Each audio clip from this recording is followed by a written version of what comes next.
వరదాపురం అనే గ్రామంలో సూర్యం అనే రైతు ఉండేవాడు. సూర్యం పట్నంలో బాగా చదువుకున్నప్పటికీ వ్యవసాయం మీద ప్రేమతో ఊరిలోని వ్యవసాయం చేసుకుంటూ జీవనం సాగించేవాడు. సూర్యం తల్లిదండ్రులు ప్రమాదంలో చిన్నప్పుడే చనిపోయారు. సూర్యం చాలా అందంగా ఉంటాడు. అయినప్పటికీ తనకు ఎవరూ లేరు అని పిల్లను ఎవరూ ఇచ్చేవారు కాదు. అదే ఊరిలో సావిత్రమ్మ అనే ఆవిడ తన మనవరాలు రూపతో కలిసి ఉంటుంది. రూప చాలా అందమైనదే కాక చాలా సౌమ్యురాలు కూడా. రూప తండ్రి వ్యవసాయం చేసేవాడు. రూప 5 ఏళ్ళు ఉన్నప్పుడు వచ్చిన కరువు వలన రూప తల్లిదండ్రులు ఆత్మహత్య చేసుకొని చనిపోయారు. అప్పటి నుంచి రూప తన అమ్మమ్మ దగ్గరే పెరిగింది. తను 10 వరకు చదువుకుంది. సావిత్రమ్మ తనకు వివాహం చేయాలని అనుకున్నది. కానీ వారికెవరూ పెద్దగా బంధువులు లేకపోవడం వలన రూపకి మంచి సంబంధాలు వచ్చేవి కావు. రూప ఒక ఉడతను పెంచుకునేది. ఎప్పుడూ దానిని తన వెంటే ఉంచుకునేది. దానిని నిద్రలో కూడా తన వెంట ఉంచుకునేది. అదంటే తనకు చాలా ప్రాణం. ఒకరోజు ఆ ఊరి పెద్ద మనిషి రూపకు మంచి సంబంధం తీసుకొని వచ్చాడు. అతని పేరు రమణ. రమణ సూర్యం ఇంటికి 4 ఇండ్ల అవతల ఉండేవాడు. రమణ కనిపించే అంత మంచివాడు కాడు. పెళ్లిచూపుల రోజు రానే వచ్చింది. అదే రోజు రూప స్నేహితురాలి ద్వారా రమణ మంచివాడు కాదని తెలుసుకుంది. తనకు ఏం చేయాలో అర్థం కాలేదు. రమణ నలుగురితో కలిసి పెళ్లిచూపులకు వచ్చాడు. సావిత్రమ్మ మనవరాల్ని అబ్బాయి నచ్చాడా అని అడిగినప్పుడు రూప నచ్చలేదని, అతడు ఆడవారి పట్ల అసభ్యంగా ప్రవర్తిస్తాడని తన స్నేహితురాల ద్వారా తెలుసుకున్న విషయం చెబుతుంది. ఈ విషయం అక్కడ ఉన్న అందరికీ తెలుస్తుంది. రమణకి చాలా అవమానంగా, కోపంగా అనిపిస్తుంది.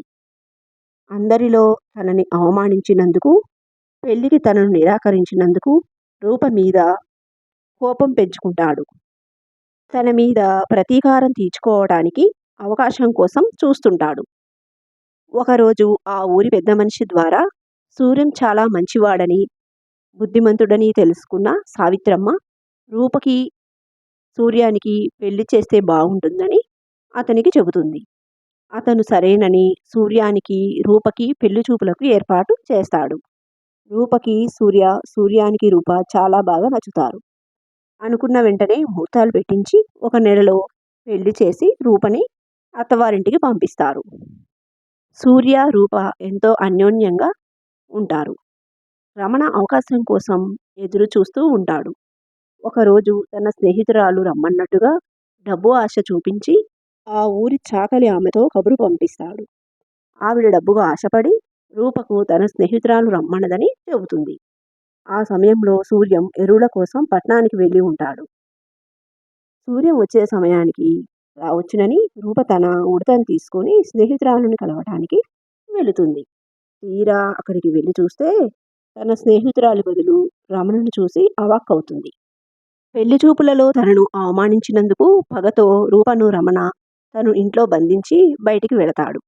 సాయంత్రానికి ఇంటికి వచ్చిన సూర్యానికి రూప ఎక్కడా కనిపించదు.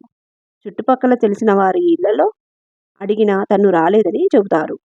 తాను కనపడక సూర్యం చాలా బాధపడుతుంటాడు. రమణ మీద ఎలాంటి అనుమానం రాదు. రమణ ఇంట్లో బంధించబడిన రూపకి ఒక ఉపాయం తట్టి తన చెవి జుంకాని ఉడత నోటికి పెట్టి సూర్యం దగ్గరికి దానిని పంపిస్తుంది.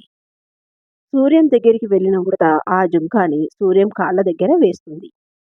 అది చూసిన సూర్యం ఆ జుంకా రూపదని, రూప దానిని ప్రస్తుతం పెట్టుకొని ఉండడం గుర్తుకు వచ్చి వెంటనే రూప దగ్గరికి వెళ్ళి రమణ ఇంటి తలుపు తాళాన్ని పగలగొట్టి రూపని బయటికి తీసుకొని వస్తాడు. అప్పటికే ఊరిలో ఈ విషయం తెలిసి అందరూ రమణ ఇంటి దగ్గర ఉంటారు. ఈ విషయం తెలియని రమణ సంతోషంతో విజిల్ వేసుకుంటూ తన ఇంటికి వస్తాడు. అందరూ కలిసి రమణను కొట్టి పోలీసులకు అప్పగిస్తారు. సూర్యం రూప ఉడత చేసిన సహాయాన్ని ఎప్పటికీ మర్చిపోరు. ఉడత బ్రతుకున్నన్ని రోజులు దాన్ని ఎంతో అపరూపంగా చూసుకుంటారు. ఈ కథ మీకు నచ్చినట్లయితే సబ్స్క్రైబ్ చేసుకోండి, లైక్ చేయడం మర్చిపోకండి.